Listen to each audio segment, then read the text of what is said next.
un poco más compleja, pero deja de manifiesto lo ignorante que es el presidente Alberto Fernández y los economistas y los imbéciles que lo rodean, que ni siquiera saben hacer las cuentas, y que cuando le dijeron que iban a suspender el pago de las LEVAX y las LELIX, sí, bueno, en realidad las LELIX ahora, sí. Que son hijas de las LEVAX, en realidad, primero que no saben cómo funcionan esos instrumentos, porque el mismo momento que lo pagaba, estaba pagando los intereses, salvo que estuviera pensando defaultear y quebrar el sistema financiero y generar un desastre más grande, porque son instrumentos que se llaman cero cupón. O sea, es un instrumento que el interés surge de la diferencia entre el precio que vos pagaste y el que recibís. Por ejemplo, licitás por 100 y de repente pagás 99. Eso, ese 1%, ponele mensual, es equivalente a 13% anual. Claro. ¿Me comprendés? O sea, con lo cual ni siquiera los imbéciles que tiene de economistas rodeándolo ni siquiera saben cómo funcionan los instrumentos con los que trabaja el Banco Central. O sea que eso no lo podría haber hecho, y después además con la monstruosa emisión monetaria, y cuando se dio cuenta que todos esos pesos tirados en la calle le generaba presión sobre los precios, empezó a esterilizarlo. Entonces ahora vos tenés tanta base monetaria como LELIX. O sea, Claro. ¿Vos, sí. Javier, ¿nos podrías explicar el significado de ley de precio único? Por el tema de la carne, por ejemplo. Sí, claro. La ley del precio único, o también, digamos, paridad del poder de compra, que es la versión para economías abiertas, es que un precio debe ser el mismo en todo lugar, corregido por el tipo de cambio. Claro. Es decir, un kilo de carne, siendo un commodity, en Argentina tiene que costar lo mismo que lo que cuesta en, digamos, en Estados Unidos, por decirlo de alguna manera, donde lo que se ajusta es el tipo de cambio, pero Claro. el precio debería ser el mismo, si no tendría que haber un arbitraje. Y eso, ahí de vuelta, el presidente Alberto Fernández demuestra que está rodeado de economistas burros, sí, digamos, y él, digamos, parece que también está bastante obsoleto con sus conocimientos, porque él, digamos, se quejó del precio que tenían los determinados bienes acá cuando son transables. Si son transables quiere decir que el precio, digamos, va a estar dado por el nivel internacional. Entonces, es desconocer la ley del precio único, pero no solo ese desconocimiento, sino que además le agregó una burrada adicional, muy típica de los economistas argentinos, que son en el 95% bastante brutos, que es ignorar lo que se llama el principio de imputación de Menger, que es algo que Menger escribió en 1871 en el libro que da origen a la escuela austríaca, que se llama Principios de Economía Política, donde básicamente lo que te dice es que los costos no determinan los precios, sino que son los precios los que determinan los costos. Claro. O sea, esto que parece así una cosa medio intrincada, lo voy a hacer con un ejemplo bien fácil. Suponete que yo llego a un lugar y descubro que no hay vino. Entonces, ¿qué digo? Uy, me voy a llenar de guita vendiendo vino. Entonces, ¿qué hago? Me consigo la botella, el vino, digamos, o sea, la uva, la convierto en vino, la etiqueta, el corcho, todo, ¿no? Y como además tengo un monopolio, le cargo un bruto precio. Ahora, entonces, ok, aquí la botella de vino. ¿Qué pasa si es una sociedad de abstemios? Claro. O sea, digo, va a subir el precio de la vaselina bastante, para que no pueda meter todas las botellas en el culo. Tal cual, Claro. sí, tal cual. Bueno, tal ok. Claro. Ese es el concepto. O sea, que los precios no vienen determinados por los costos, sino que son los precios lo que determinan los costos. Y a veces, muchas veces, Argentina tiene precios más caros que lo que sería el mercado internacional, porque Argentina, digo, por ejemplo, vos tomas un alimento y el 50% del precio es impuesto. Impuesto, claro. Entonces, digo, la realidad es que, digamos, uno tiene que estar lidiando todo el tiempo con este tipo de burradas, o sea, pero bueno, por eso Argentina es de los países que no le encuentran la vuelta a la inflación.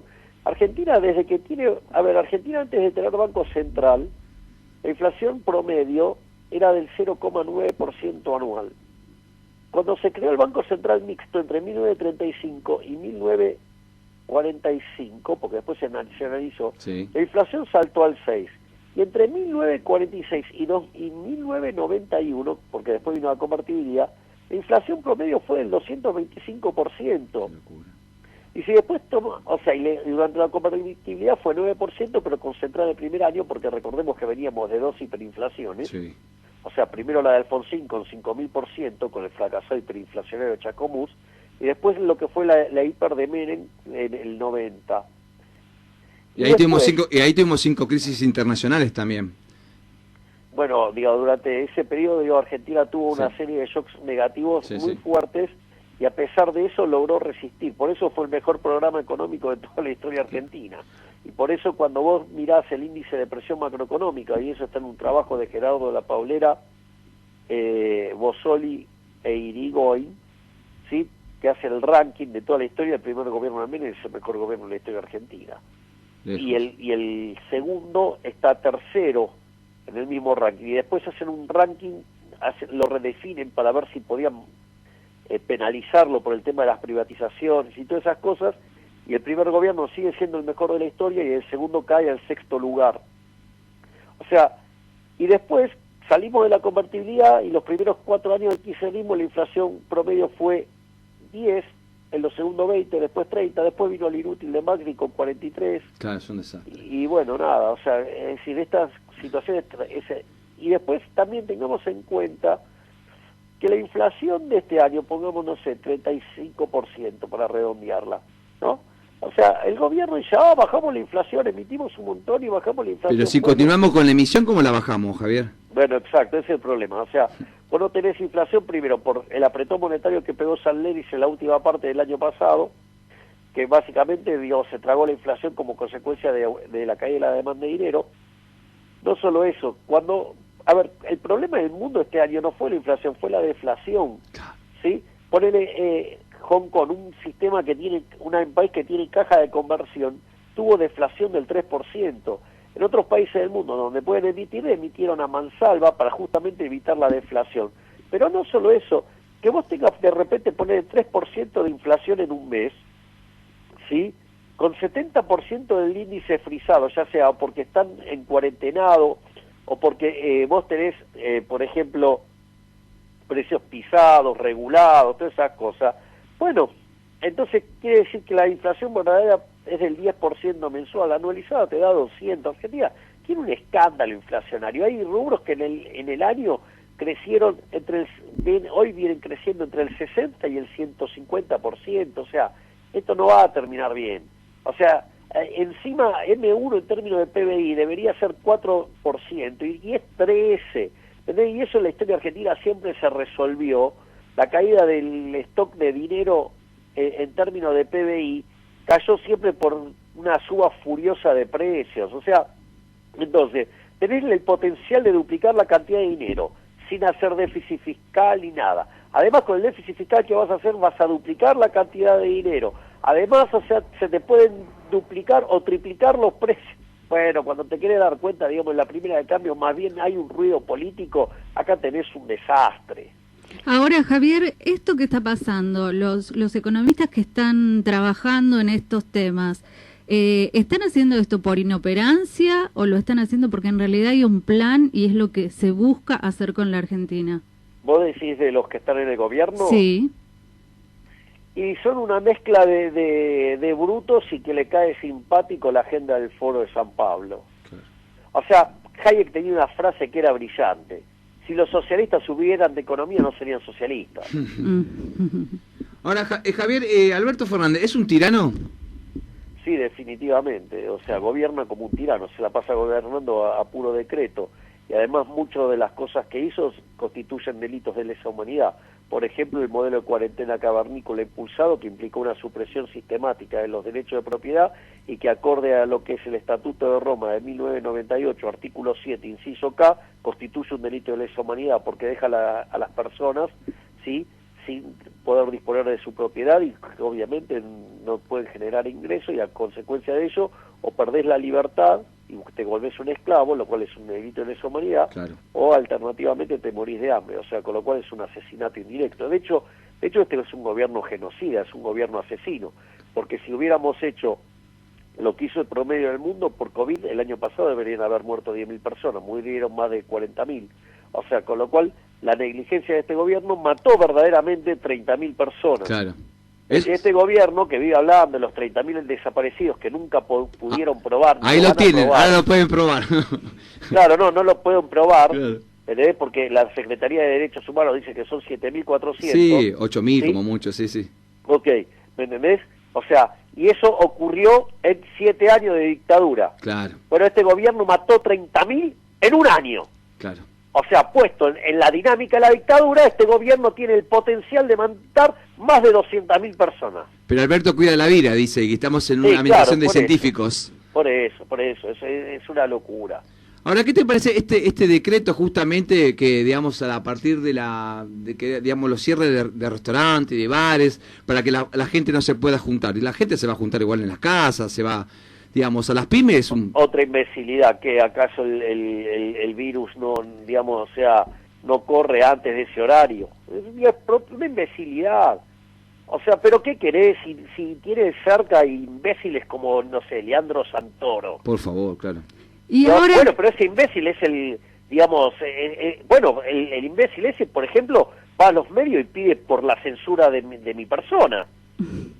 Y ahora que vos estás recorriendo las calles y cada vez más cerca de la gente, ¿cómo ves la temperatura del ánimo de la gente con esto que está haciendo el gobierno?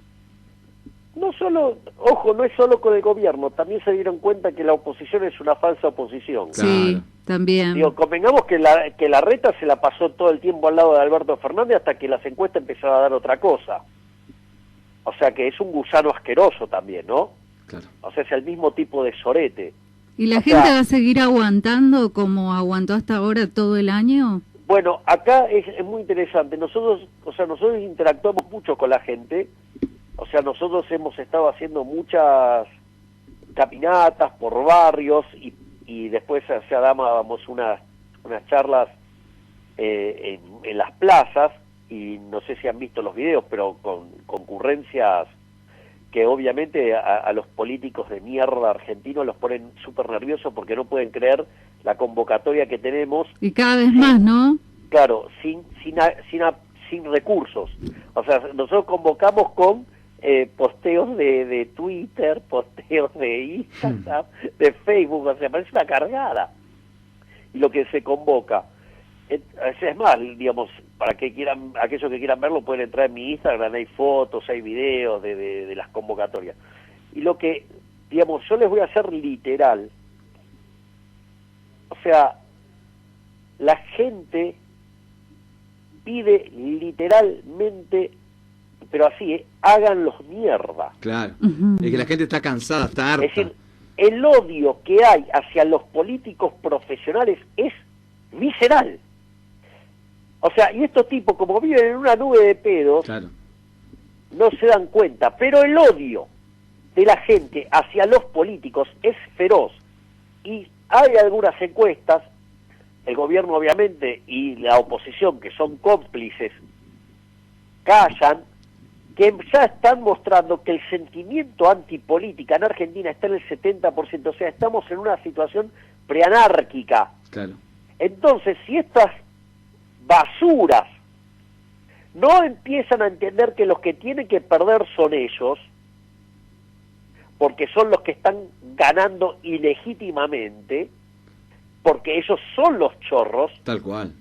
no sea cosa que la gente, digamos, se empiece a enojar y pase del enojo A una del revolución. 70%.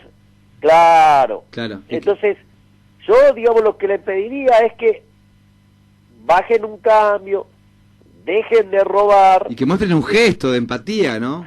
Y bueno, pero ¿cuál fue el gesto de empatía de la mierda de los políticos? Ellos no se tocaron un mango mientras que mandaron a miles de empresas a la quiebra, dejaron 4 millones de personas sin trabajo, y la de ellos no se la tocaron, es más, se la aumentaron. Qué hijo de su madre.